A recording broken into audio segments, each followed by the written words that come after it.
चाय पी करके ही जाना। चाय तो आपा ने बहुत अच्छी बनाई है, चाय के साथ कुछ और मिल जाता तो बहुत अच्छा होता। मैं आपकी बात समझ रही हूँ रामू, लेकिन क्या करूँ, मैं शादीशुदा हूँ। अगर तुम चाहोगी तो हम दोनों के बीच बहुत कुछ हो सकता है और कोई जान भी नहीं पाएगा। नहीं रामू, रहने दो, मैं अपने पति को धोखा नहीं दे सकता हूँ। दोस्तों, ये कहानी मुंबई की एक बेहद अमीर और खूबसूरत औरत की है, जिसकी जिंदगी बाहर से चमकदार लगती थी लेकिन अंदर से पूरी तरह खाली। साथ ही ये कहानी हमारे इलाके के एक साधारण प्लम्बर रामू की भी है। यकीन मानिए, यह कहानी आपको सोचने पर मजबूर कर देगी, इसलिए इसे पूरा ध्यान से पढ़िए। प्रिया की उम्र करीब 33 साल थी। उसे देखकर कोई कह नहीं सकता था कि वह शादीशुदा है और इतनी अमीर। उसका फिगर परफेक्ट, गोरी त्वचा, लंबे काले बाल, पतली कमर और ऐसी भरावट कि लोग सड़क पर पलट पलट कर देखते। उसका पति एक बड़ा बिजनेसमैन था जो ज्यादातर विदेश में रहता। शादी को 8 साल हो चुके थे, लेकिन उनके बीच वो क्लोजनेस कभी नहीं आई जो पति पत्नी में होनी चाहिए। प्रिया बड़े से फ्लैट में अकेली रहती। नौकरानी तो थी, लेकिन अपना कोई नहीं। वह जिम जाती, योगा करती, डिजाइनर कपड़े पहनती, घर में भी ऐसे कि लगे कोई फैशन शो चल रहा हो। Short dress, deep neck tops. उसे पता था कि उसकी बॉडी पर नजरें जाती हैं, लेकिन पति की उदासीनता से वह अंदर से टूट चुकी थी। अब यह कहानी प्रिया और हमारे सोसाइटी के प्लम्बर रामू की है। रामू की उम्र 35 के आसपास, मजबूत कदकाठी, पसीने से चिपकी शर्ट में उसकी मांसपेशियां साफ दिखती। वह सोसाइटी में पाइप ठीक करने, नल लगाने का काम करता। एक दिन प्रिया के बाथरूम में शावर खराब हो गया। नौकरानी ने रामू को बुलाया। प्रिया घर पर ही थी, हल्की सी सिल्क की नाइट गाउन पहने, जो हवा में लहरा रही थी। रामू बाथरूम में काम करने लगा। प्रिया बाहर बैठी टीवी देख रही थी, लेकिन मन नहीं लग रहा था। वह अंदर झांकने लगी। रामू घुटनों के बल बैठा पाइप ठीक कर रहा था। उसकी कमीज पसीने से गीली, मजबूत बाजू चमक रहे थे। प्रिया मन ही मन सोचने लगी, यह आदमी कितना ताकतवर है। मेरे पति तो कभी ऐसे नहीं लगते। काम खत्म होने पर रामू बोला, मैम, हो गया, बिल बनाऊं? प्रिया मुस्कुराई और बोली, बैठो ना, चाय पी लो। रामू हिचकिचाया, लेकिन बैठ गया। बातें शुरू हुई।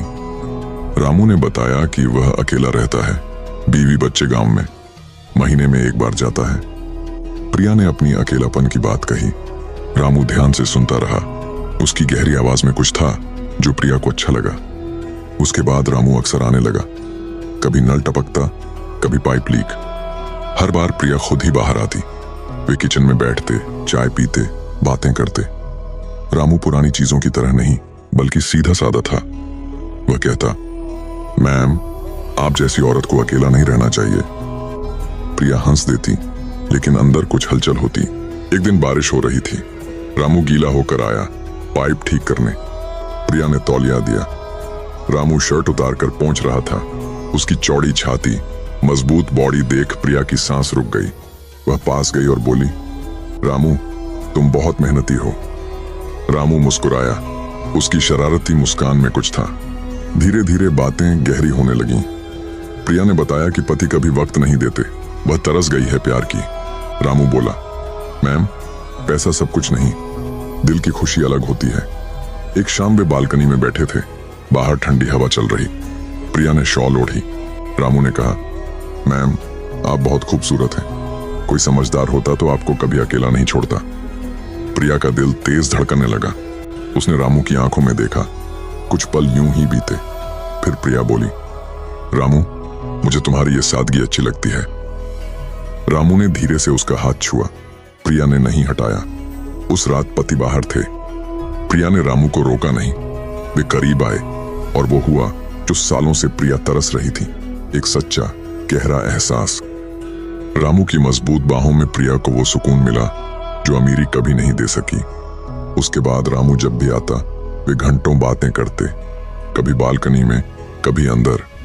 रामू ने प्रिया को सिखाया कि खुशी पैसे में नहीं, सच्चे रिश्ते में होती है। प्रिया ने उसे बताया कि अमीरी सिर्फ बाहर की चमक है, अंदर का सुकून अलग।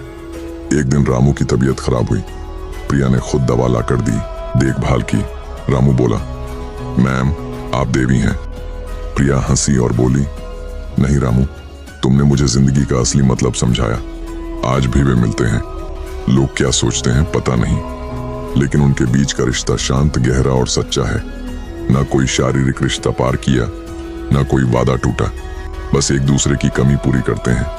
बस यही थी प्रिया और रामू की कहानी। अगर आपको अच्छी लगी तो मुस्कुरा देना, और अगर नहीं भी तो मुस्कुरा देना, क्योंकि